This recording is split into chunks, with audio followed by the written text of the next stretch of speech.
Wakazi kutoka wadi ya Marachi ya kati eneo bunge la Butula kaunti ya Busia wamelalamikia kukwama kwa miradi mingi ya maendeleo huku wakitaja kuchangiwa na utepetevu na baadhi ya maafisa katika serikali ya kaunti hiyo.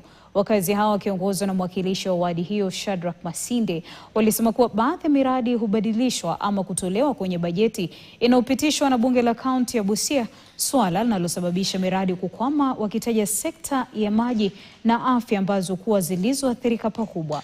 Mwakilishi wadi huyo alisema kuwa licha ya kila mwaka mradi wa maji katika eneo hilo kutengwa fedha kwenye bajeti, ujenzi wake haujatekelezwa, huku akitaka serikali ya kaunti ya Busia kuhakikisha kuwa inatoa fedha na kutekeleza miradi inayopangwa.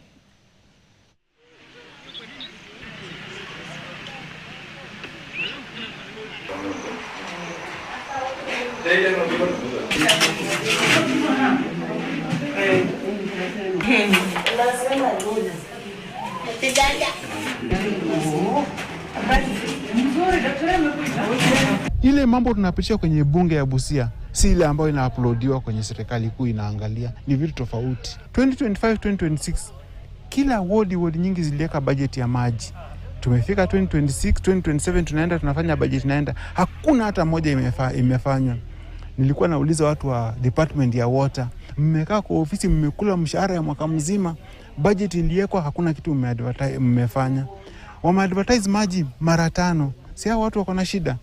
Ukienda Murumba the same, ukienda hizo dispensers zenye ziko kwa county zote, ukienda wanakutuma chemistry.